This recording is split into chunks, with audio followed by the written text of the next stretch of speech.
This is a story about the nights when people on the islands of Zanzibar believed something was visiting them in the dark. People gave it a name, Popobawa. Some said it had one eye, some said it had wings like a bat, others said it could look exactly like a normal person. But almost everyone who claimed to encounter it described the same feeling: waking in the night, unable to move, with something pressing down on their chest. In 1995, a wave of terror swept through the Zanzibar archipelago in the Indian Ocean, an island chain already layered with centuries of Arab, African, and colonial history, already scarred by a bloody revolution barely 30 years old, already primed by decades of accumulated legend about a creature that came in the night. The creature was called the Popobawa. In Swahili, the word breaks apart cleanly. Popo means bat, bawa means wing, batwing. The shadow cast when something enormous flies low over a sleeping house, blocking the starlight, announcing its arrival. The Popobawa was not new. The earliest accounts dated to 1965 on the island of Pemba, appearing as if conjured by the violence of the revolution that had just remade the island's world. It was a shapeshifter, sometimes a small, hideous humanoid with a single enormous eye and clawed feet, sometimes a large bat, sometimes entirely human in appearance, until it was too late. What never changed across any account was the paralysis, the pressure, the sulfurous smell, and the instruction it left behind in the bones of its victims. Tell people what happened to you, or I will come back. That last detail, the compulsion to speak, the threat of return, turned out to be one of the most important features of the phenomenon. It was, whether by design or accident, a perfect transmission mechanism. In early 1995, the reports began multiplying on Pemba during the holy month of Ramadan. Then they crossed the water to Unguja, Zanzibar's main island, and arrived in Zanzibar town itself. Families dragged their mats and blankets outside and slept in courtyards and streets, clustering around fires and lanterns, because the Popobawa preferred victims alone and indoors in the dark. All across the islands, thousands of people spent their nights under the open sky, not out of choice, but out of unanimous collective terror. These are the stories of three of them. Amina Said had lived in the same stone town house her entire 53 years. The same carved wooden door her grandfather had brought from Oman, the same lattice windows letting in the sea air, the same walls that breathed and settled in ways she had long since memorized. She was not a woman given to fear. She had raised 4 children largely alone, run a small tailoring business from the front room for 2 decades, and survived the kind of accumulated difficulties that a life in a city like Stone Town quietly delivers. She knew the difference between a sound that belonged in her house and one that did not. She had known the name Popobawa since childhood, the way all Zanzibari children knew it: a story, an invocation, something parents reached for when children refused to come inside after dark. It had never felt like something that could arrive at her door on an ordinary Tuesday morning in February. Then her neighbor Fatuma knocked, and everything changed. Fatuma was one of the most practical women Amina knew, a woman who had raised 5 children alone after her husband left for Dar es Salaam and never returned. A woman who did not exaggerate and did not seek attention. She sat in Amina's kitchen with swollen eyes and shaking hands and told Amina what had happened in her room the previous night. Amina did not doubt her for a single moment. Within a week, the stories were everywhere. The market, the mosque, the narrow streets of the old quarter, every conversation circled back to the same architecture of experience. The paralysis, the pressure, the smell that didn't belong, the presence that couldn't be seen but couldn't be denied. Amina heard of a man in Ng'ambo who hadn't slept in 4 days. She heard of a family in Mishanzani who had moved their entire household into the street. It was her sister's daughter who finally moved the family outside.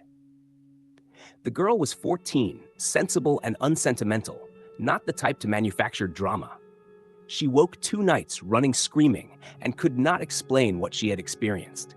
The second morning, she sat at the kitchen table and stared at the wall for a full hour without speaking. After that, Amina's sister announced they were sleeping outside, and there was no discussion. They set up on the veranda and in the small courtyard, Amina's children, her sister's family, her elderly aunt who complained every night about her back. They brought blankets and pillows and a small battery lantern and recited the Quran before sleeping. They kept the lantern on all night. What Amina remembered most about those nights, what she talked about years later when she talked about it at all, was not only the fear, but the closeness. The whole street outside together, everyone's children mixed up, old men sitting up talking, women sharing food and prayers across the invisible boundaries that ordinarily kept neighbors at a respectful distance.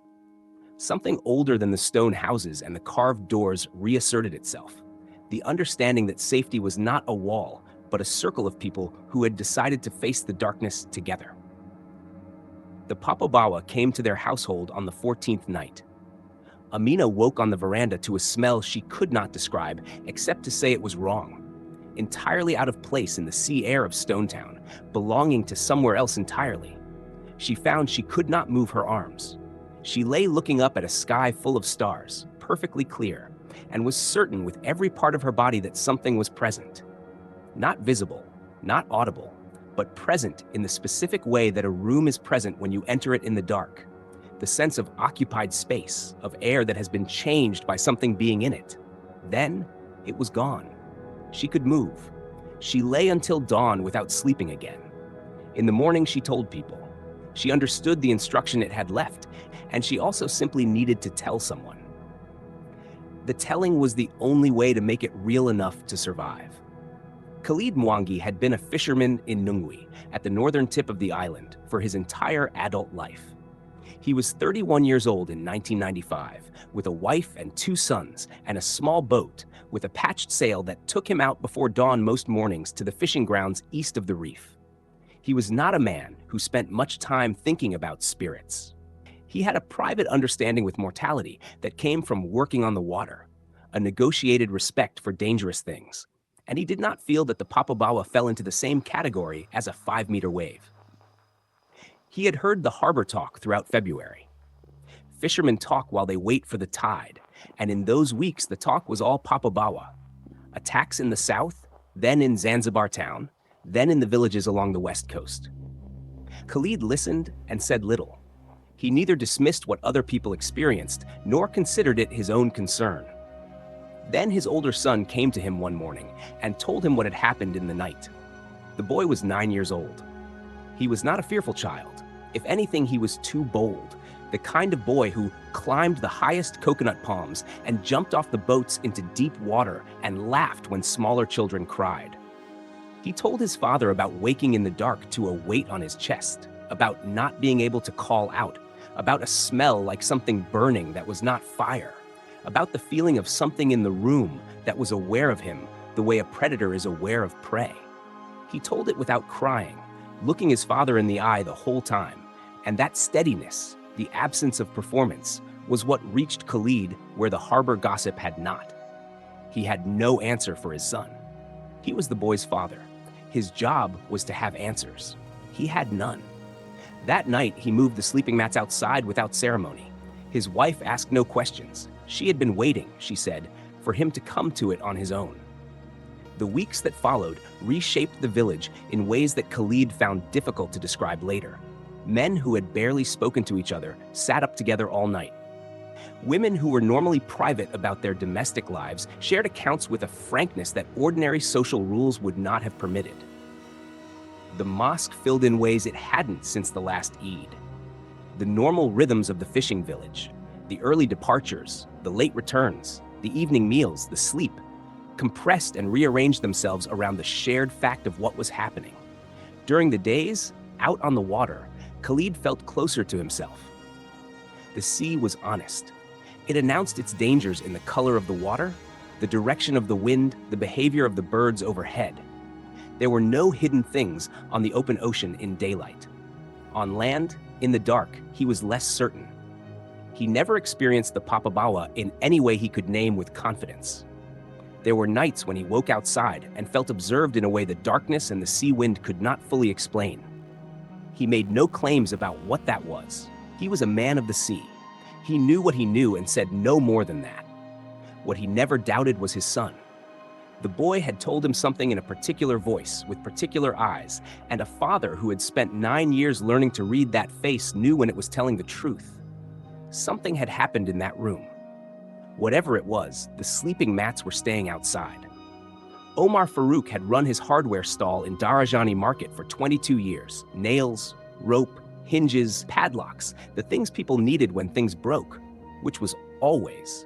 He knew the market the way he knew his own hands, and he knew his customers by name and by the particular ways they haggled, which told you more about a person than they usually intended.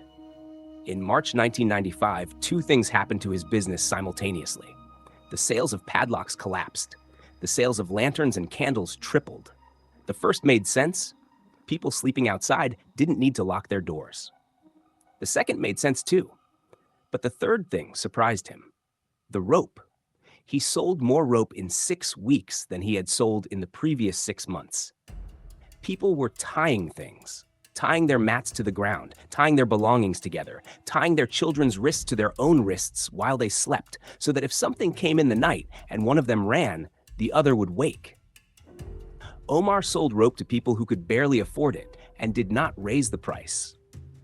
There are moments when a man has to decide what kind of man he is. His own experience came in the 3rd week of March. He was sleeping outside with his wife and 3 daughters in the small courtyard behind the shop, a practical arrangement, nothing dramatic, because the courtyard was large enough and the nights were warm, and it simply seemed like the sensible thing to do given everything he had heard across the counter every day for weeks.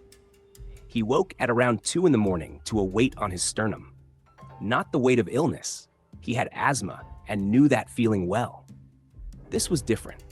Something pressing down without urgency, but with absolute persistence, as if it had all the time in the world and knew it. He opened his eyes. The courtyard was exactly as he had left it.